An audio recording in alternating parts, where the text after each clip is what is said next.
Hey everyone, how are you doing today? Hope everything is going good in your corner of the world. I just wanted to introduce this video to you. This is going to be this painting we're going to show you. This is something I did for myself. Well, actually I did it more for my wife because she wanted something to hang on the wall and she loves poppies. So this isn't a lesson, this is just a demo that I did. I'll go through it and show you step by step, talk to you about how I did it. Nothing too crazy. I did a little bit of masking so that the flowers would come out really bright and pop in the image. You can see that in the video. And beyond that, I just go through the techniques and tell you about what I did and how to make this painting. So if you like it, give me a thumbs up, give me a like. If you want to subscribe, that's always appreciated for the channel, so you can see when something else new is getting posted. And if you have any comments or requests of anything specific, just give me a comment and I will respond to them. All right, I always appreciate them. So let's get right into it, and I hope you enjoy this. So off camera, I sketched the flowers in the field you can see in the image at the top of the screen. And now what I'm doing is actually masking those. As you can see, I'm using the light on my phone to be able to tell where I'm actually painting the mask. Hint, I got a clear mask when I bought it, thinking that would be the smart way to go. Next time when I buy watercolor masking, I'm going to get the one that's colored so I can actually see where I'm applying it. That was kind of silly. So the image I based this painting off just popped up in the upper left-hand corner. I thought you might want to see that. And then you're going to see another image, which is what I based the foliage or the green on. So I put these two images together in one painting. And you might have noticed I was sketching the background. And now I'm getting ready to get going. First thing I'm doing is just putting a wash over everything in a light color that's going to be the base for the field. While that's still wet, I'm going to be washing in some darker greens as we go down the page.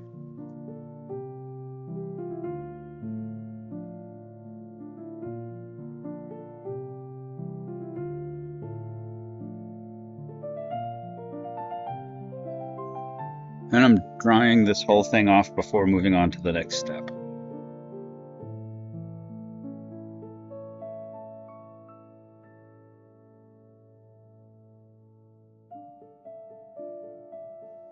Working on the vertical flowers here, putting in the stalks first, and then starting with the first layer, I guess I'd have to say, of the flowers with the petals. This is a process I've taught myself more than anything else, where I just do the wet on the dry and then let it get partially dry, go back into it, just to add some depth to the actual flowers.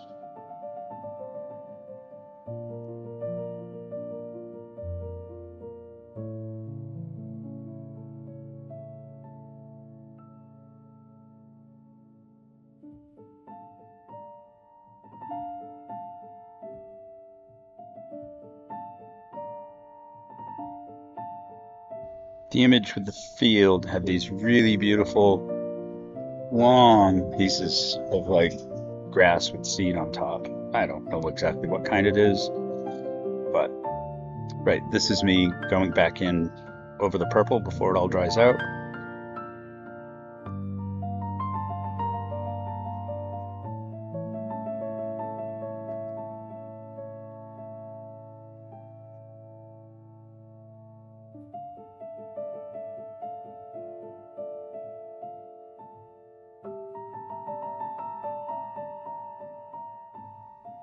And I'm not sure if you noticed that, but I went back over the green to give it a little more depth, and then took the back side of a paintbrush that I sharpened and pulled the sharp little stalks, there you go, of green out of it. So to really get detailed thin lines, I'm using a sharpened paintbrush, literally.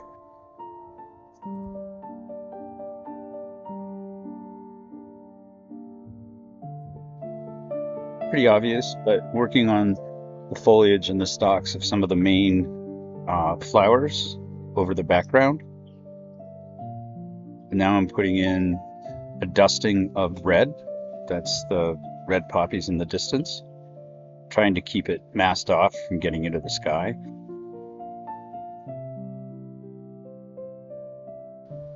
And this is, again, I'm going to be using the back of the paintbrush to pull out some thin lines.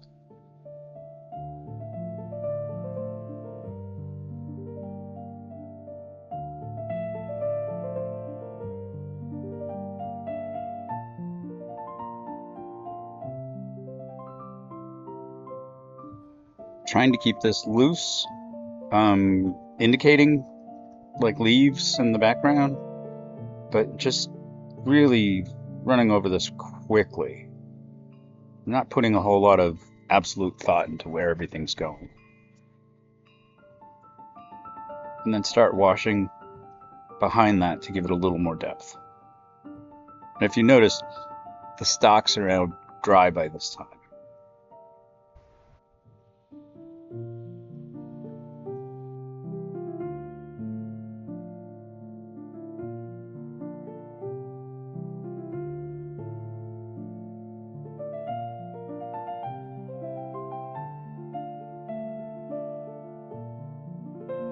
I don't know about you, but I always have trouble doing a field or flowers trying to get it dark enough in the shadows without making it look black. So I'm trying to keep that balance here, getting it dark without making it look just awful. And if you notice, I let the dark area to the lower right of the painting actually be a negative. Time for the sky. So I wet everything down and just washing it in. This is, I believe, cobalt blue.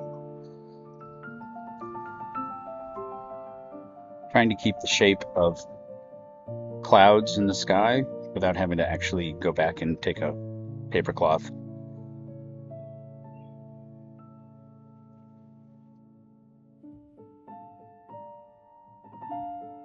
And I have to apologize for the sun coming across the painting. I eventually smarten up and block that all off.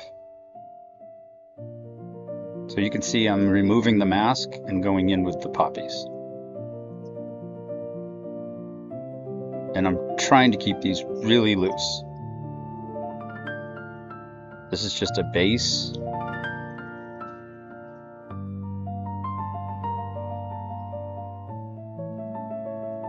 And then there's some little blue flowers, whether they're called, I don't know.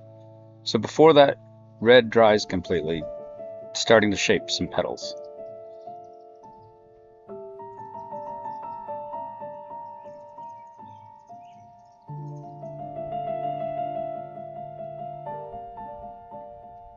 And that was a little bit of removing some of the paint.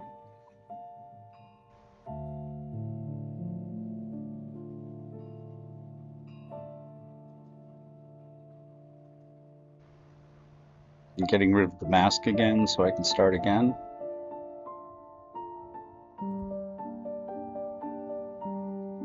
And these, of course, are more of a pink color.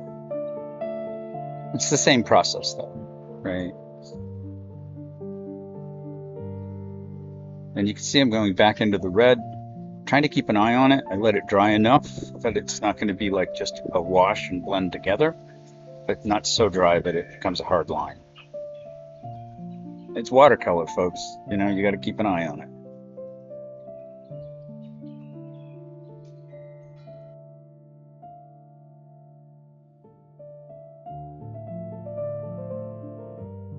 This is one of the issues of speeding it up so fast.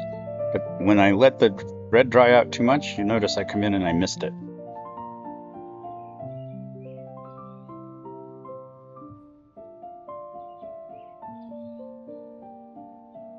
And that allows me to add in the front edge of the flower in a darker color to give the flower itself some depth. Now it's time for the daisies, which is really not about painting white. It's about putting some shadows in to give the petals some shape, and then adding the center.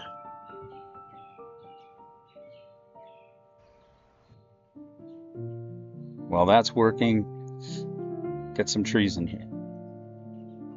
So what I do to put the trees in is I'm using a sponge, right? So I use the sponge, put in the tree shape, and then I use the brush to add shadows to it. Some hills in the background, letting them go lighter in wash as they go further back. Put the stalks into the trees or the trunks. A little more work with the sponge.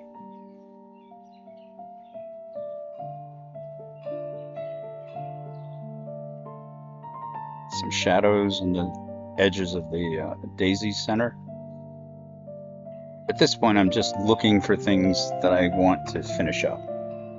One of those is the foreground. So darker color to make it read as it's closer to you.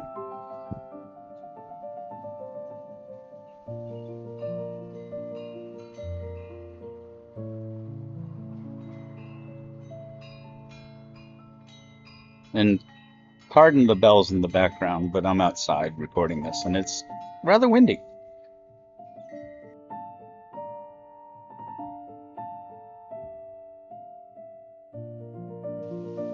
And that's about it.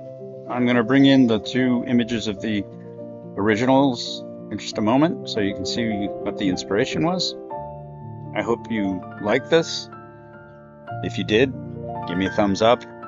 So ding the bell, whatever that lovely thing is. If you want to see more of this when it gets put out there, subscribe. It's always appreciated.